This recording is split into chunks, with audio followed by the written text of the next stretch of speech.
2 minutes started. Go back to the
Good morning. I am Missy Shortman-Sorrenti. My pronouns are she, her. It's my honor to be in the pulpit today. I'm the Director of Religious Education, and I'm sharing the pulpit with the Reverend Dara. We gratefully acknowledge the Patuxet Wampanoag people on whose ancestral lands we gather today. We commit to support and honor their history and culture. We welcome all of you, members and friends and newcomers alike, whoever you are, wherever you are on this spiritual journey, whatever your age, young or older, for this 1 hour, you are part of this congregation and you are welcome here.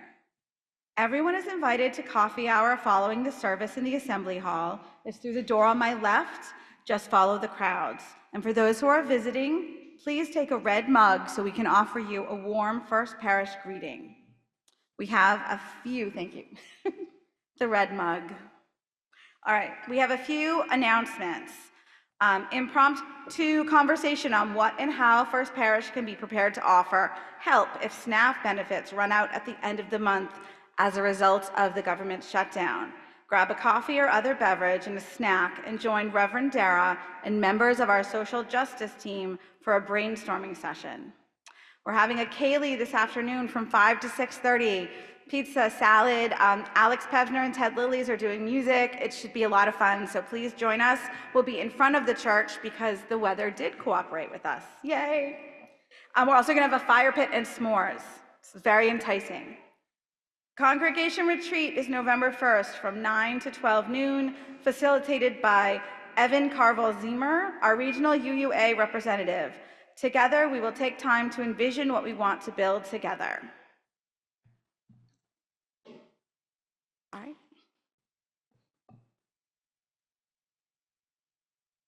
Good morning, everyone. It's so good to be here with you all. My name is Reverend Dara Bryans. I use she, her pronouns, and I'm the minister here at First Parish in Duxbury. Let us all, before I forget, I was about to forget our Zoom folks. Do we want to say hi, Zoom people? It's good to have you here with us as we gather here in the building together. Our opening words this morning are an E.E. Cummings poem called Hist Whist.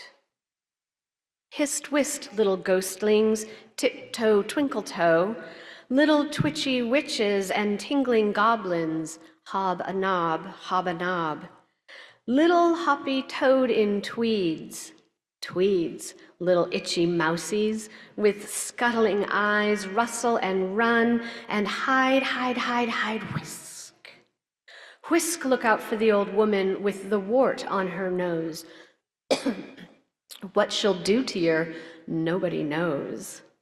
For she knows the devil, ooch, the devil, ouch. Ah, the great green dancing devil, devil, devil, devil. Whee! Our first hymn is called Gathered Here, and it was written by the United Church of Christ administrator Phil Porter. He's also been part of their opening and firming movement, which is the equivalent of our welcoming congregations. I'm going to invite you to rise in body or in spirit, and Sophie will lead us in this hymn because it is going to be sung as a round. Yay! So excited.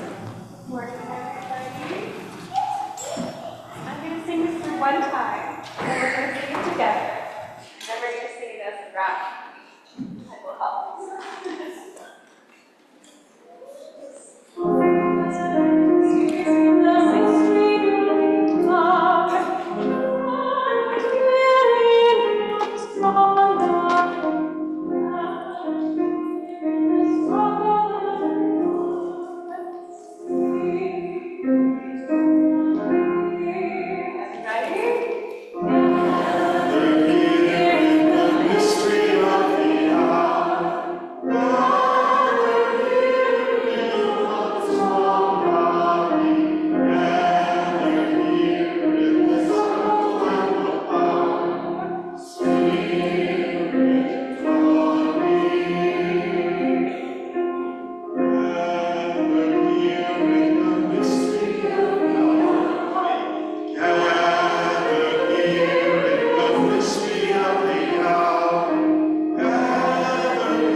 Indulging me in a round. If you would please stay arisen as you are able, willing, as the Turley and Griffith family comes up to help us light our chalice.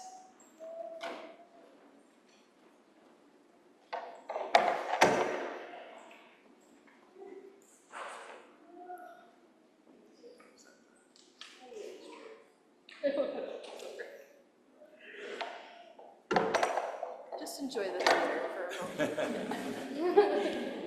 Okay, we're gonna, yes. Is that not working? I don't know. Oh, okay. Thank you, Dara. It's like magic. And It is, it's like magic. Thank you.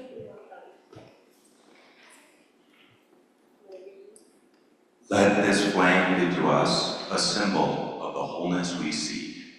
Its brightness sun and moon, lighting path to faith and hope. Its glow reminding us of the sacred bonds that link us to all living things. Its radiance calling us to cast the light of freedom, justice, and peace on all the world.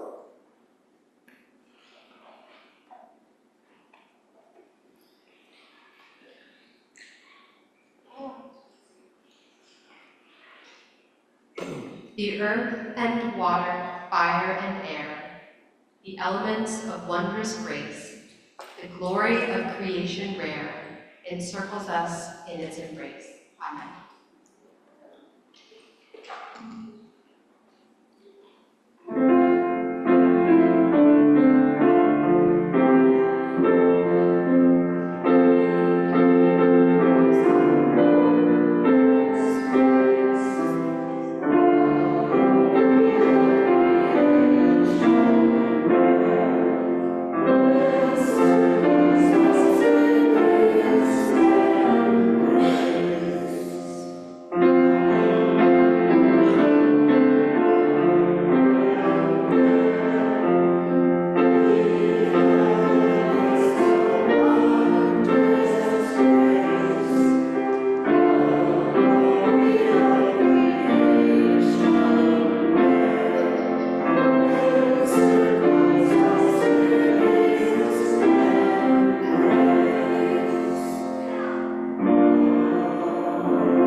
Each week, the joys and concerns that we carry with us into the sanctuary, recognizing that a joy shared in loving community is a joy amplified.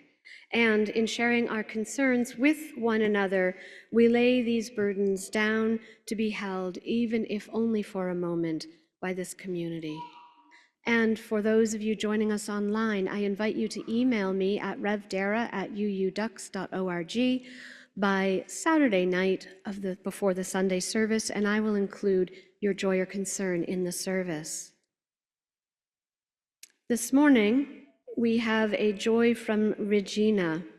I am joyful to start a trip tomorrow where I will visit an old college friend, a high school friend, and play cards with my elderly aunts and drop off boxes of the books for a book sale. That's a lovely joy. I have a joy also to share, which is that I need to say that again, my younger child will turn 22 tomorrow, and I am so joyed for his presence in my life for the last 22 years. For these joys, we light a candle.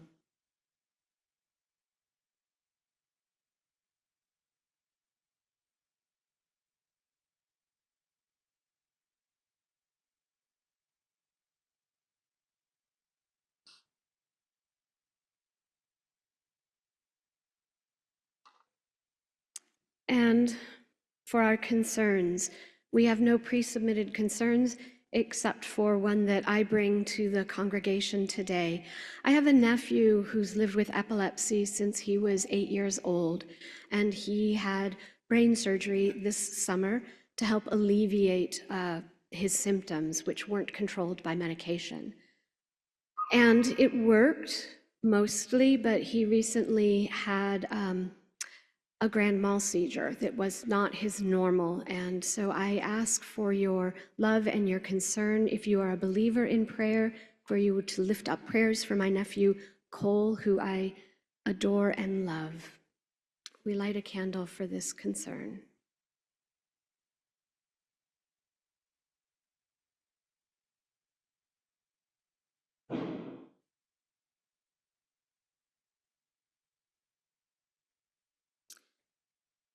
And for our cares for the world, there are so many to enumerate, whether it is our climate justice, the political situation, or it is all the folks who are being adversely impacted by the government shutdown.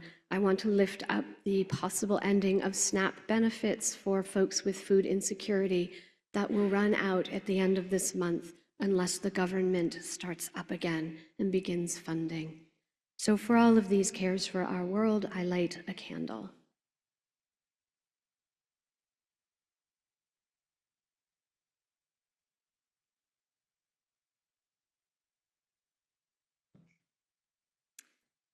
And we will light a final candle for all the joys and the cares for our world, joys, concerns, and cares for our world that are deeply felt but not yet spoken. I'll light that final candle.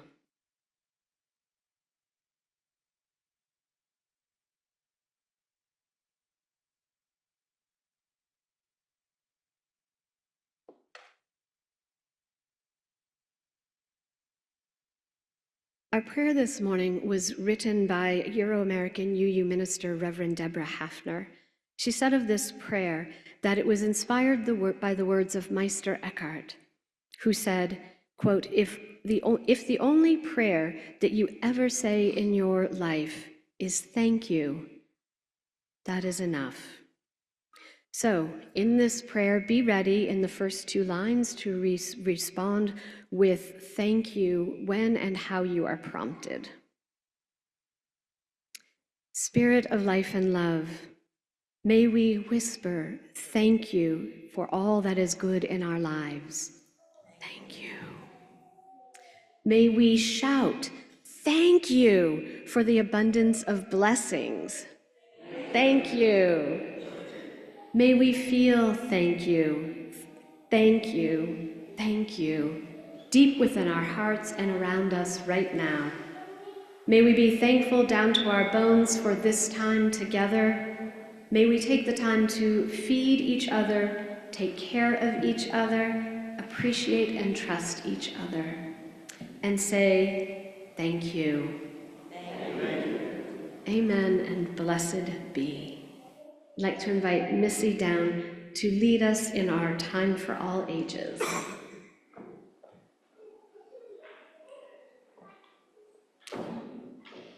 Good morning again.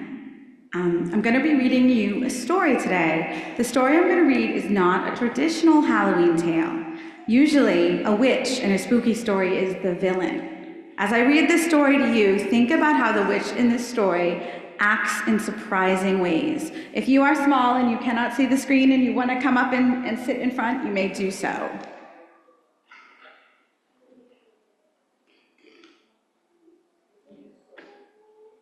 Or even if you're big and you want to sit on the floor, you could do that too. So this story is called Room on a Broom.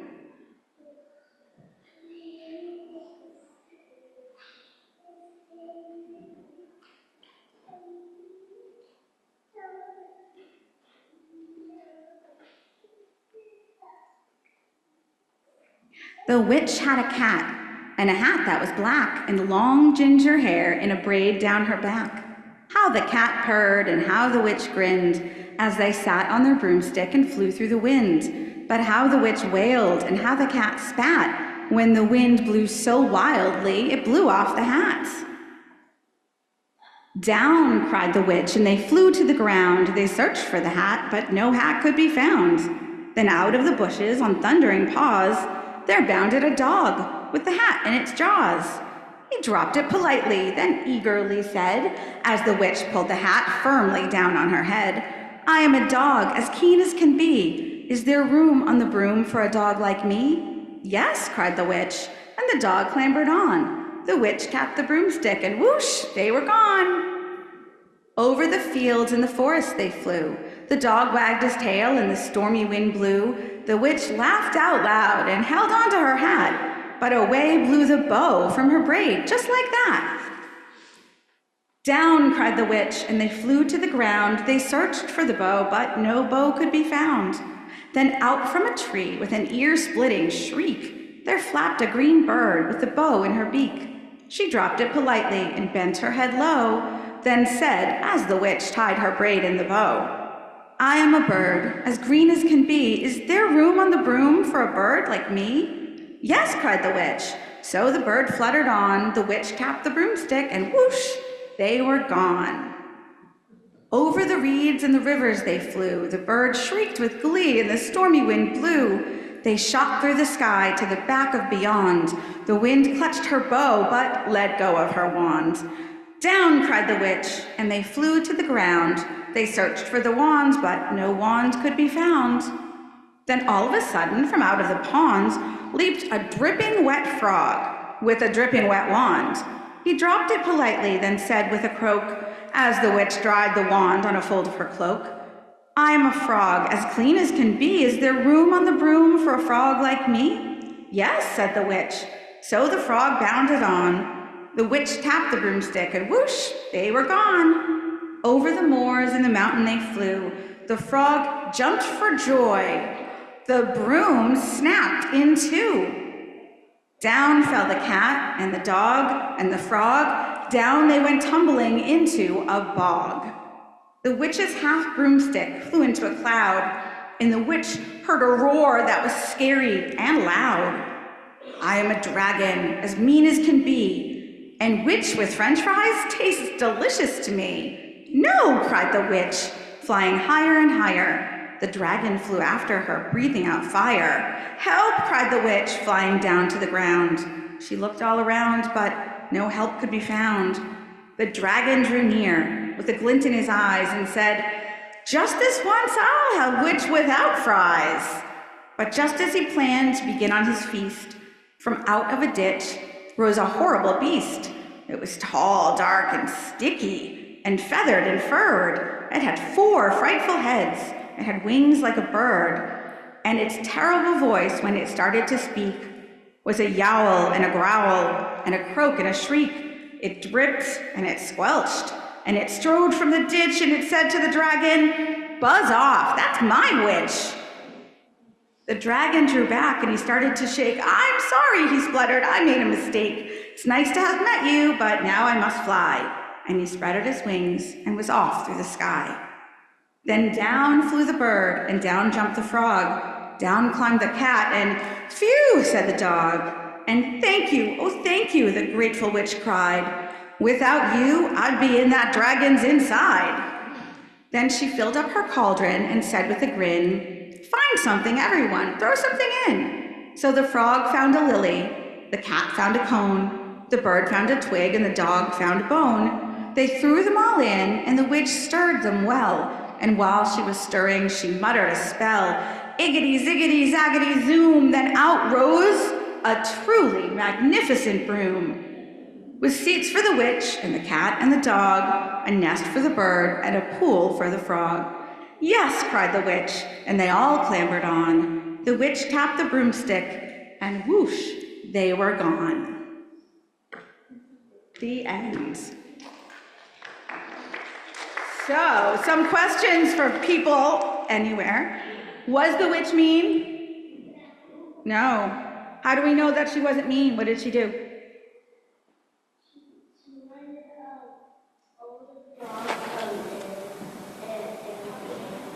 Yeah, all the frogs and the animals got to ride with her, right? So we know that she was nice and she included everybody. So as we go out, trick-or-treating or to parties or at school with celebrations, we want to remember to be kind, to include everybody, and just like the witch, make friends with everyone you meet, right? Thank you very much.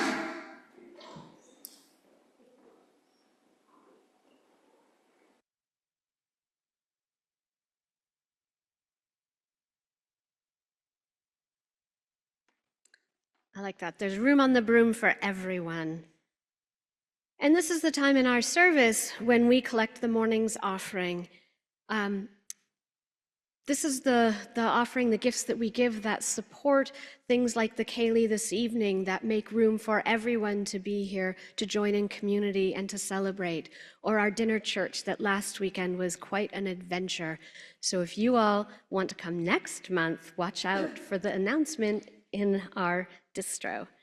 And as a quick reminder, if you're writing a check to put in the plate this morning, please do put in the memo line whether it is for the morning's offering for our collection or whether it's for your pledge. And thank you for your generosity. If the ushers could please come forward.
We give thanks for the sunlight and fresh air, for all of us together offering presents to and for one another, and for the beautiful flowers given this morning by Mary Haley. Have you all ever wondered about the strange things we do on Halloween? The trick-or-treating and decorating our houses with skeletons and spooky spider webs, carving pumpkins? Like, where did these traditions come from?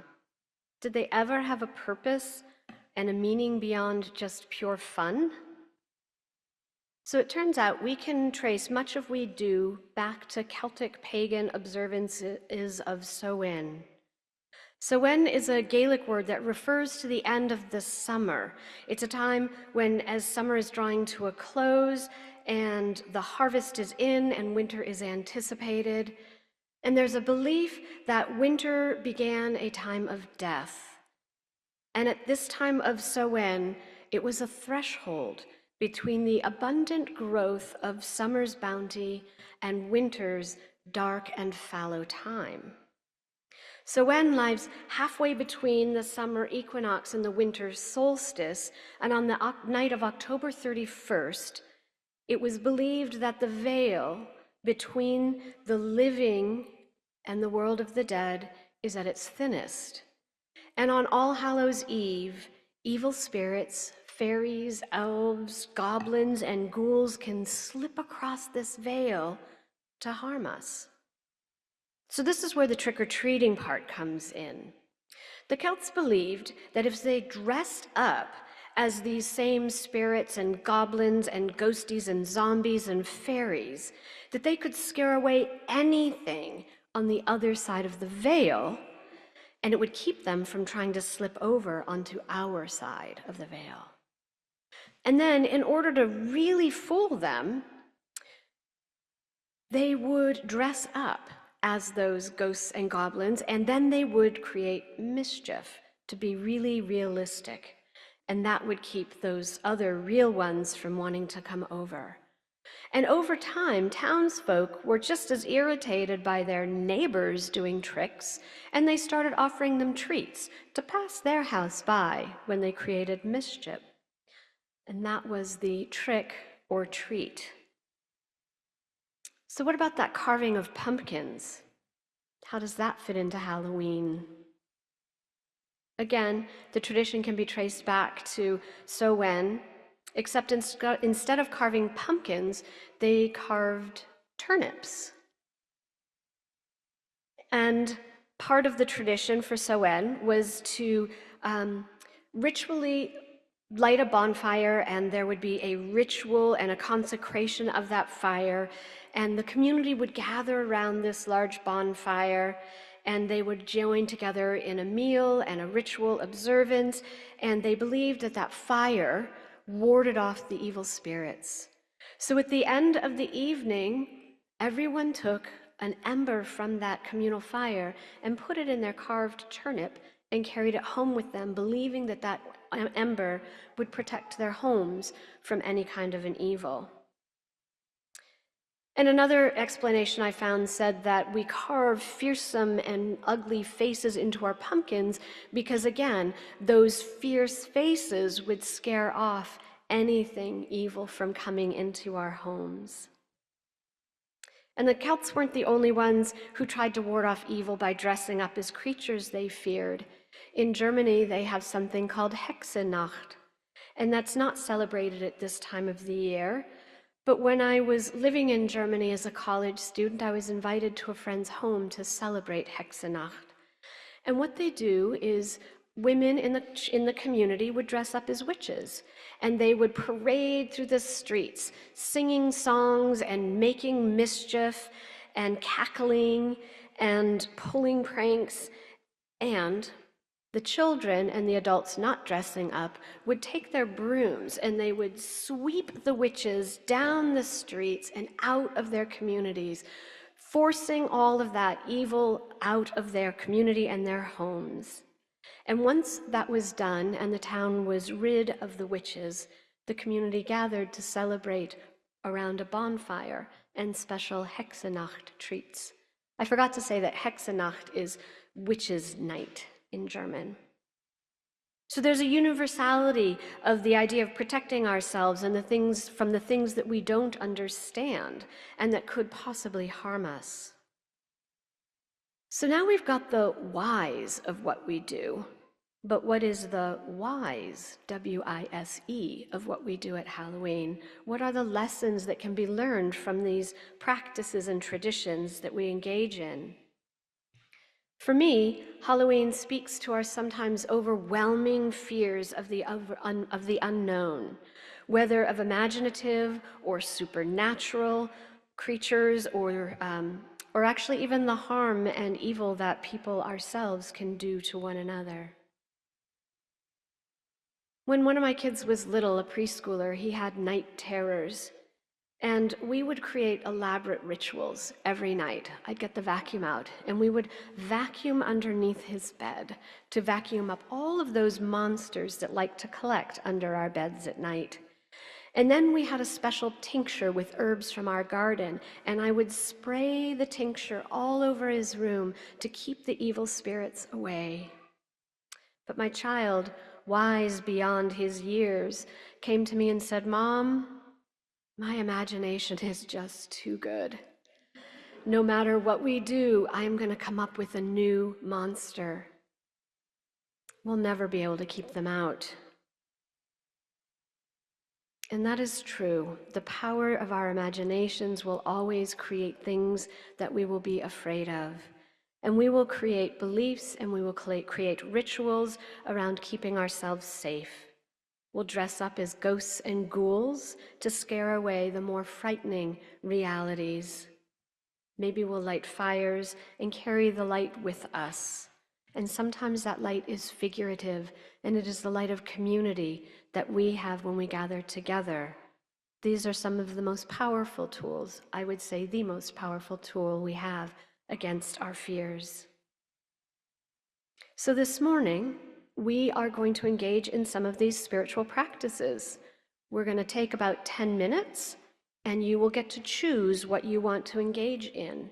I have poems, if you would like to gather and quietly read poems to yourself that are centered on Halloween or Samhain, you're welcome to do that. If you want to read them in community, you can do that. You'll be meeting here in the sanctuary.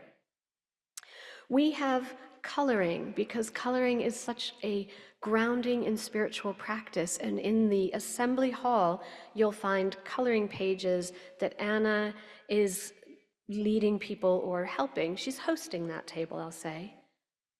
Also in the assembly hall, we'll be coloring pumpkins. So if you would like to paint a fearsome face on a pumpkin, you can do that in the assembly hall. Journaling is another great spiritual practice for getting all of those fears that are inside us out and down on a page. Michael and Ginny will be hosting journaling here in the sanctuary, and they've got some prompts for you all. And the final thing, community. If you like to discuss your fears, if being in conversation helps you negotiate and navigate them, Lois, who I'm not seeing right now, but I know she's in here. There she is. Hi, Lois. Lois will be hosting a conversation in the parlor. So, if you all would, yes. Thank you, Donna. I forgot to mention your name. I apologize. Donna is hosting our poetry in here. And I will ring our chime when it's time to come back. So if you all would find your way to whatever activity you would like to take part in. Sophie will remain here and be playing some lovely music on our piano. And before I forget, for those of us joining on Zoom, you have poetry. The link to a document is in the chat. There are also journaling prompts, and there will also be the discussion prompts, so you can join in community online if you choose to. Begin, everyone.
And I kept hearing my voice rise and fall during September. And just hear me sing it.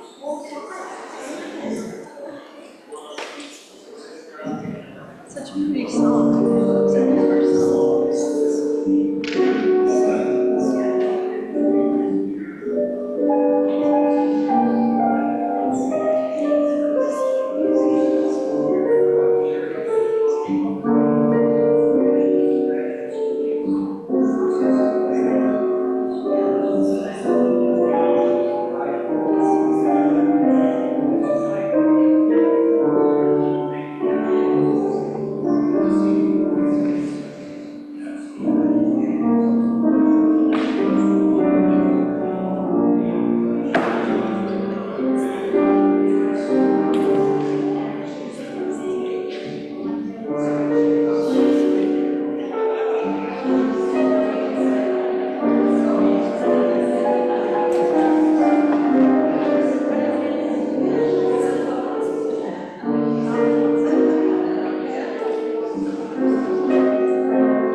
Those who died them,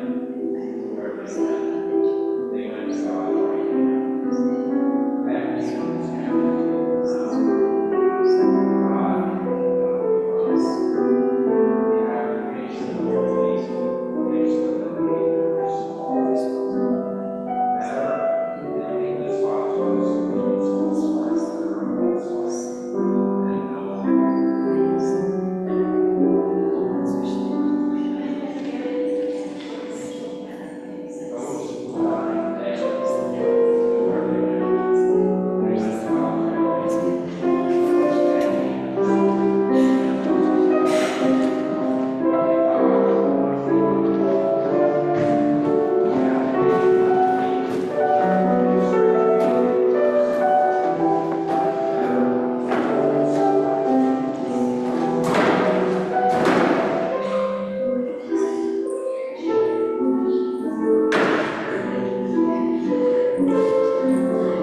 reading during coffee hour, but we are going to regather to finish our worship service.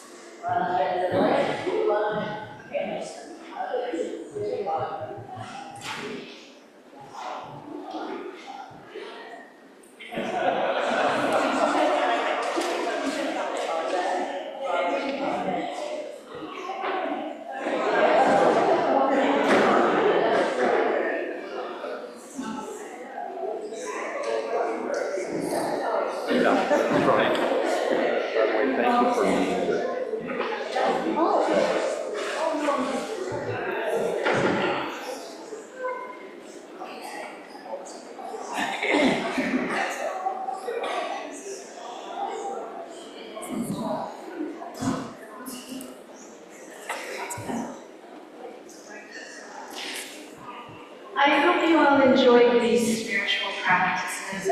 I know it's a lot of moving around and transitions, which nobody really likes transitions, but I'm grateful that you all played along with me this morning and engaged in these practices. We are going to just sing maybe 2 of the 3 verses of our final hymn because we are getting close to time. So if you would rise in body or in spirit and join in singing hymn number 347, we will sing the first 2 verses.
Reverend Elizabeth Sally Jones that we say together each week.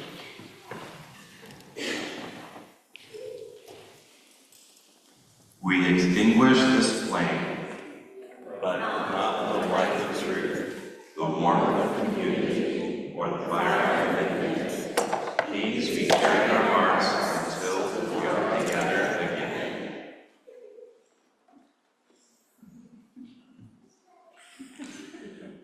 She's got a very tired caterpillar. Our benediction this morning. As we leave the space, may we dress up as ghosts and goblins and ghoulies. May we ward off all the evil that populates and habitates our imagination. May we join together in community, remembering that together there is nothing we cannot face. Go in peace. Our service begins when our service ends. You may be seated. Thank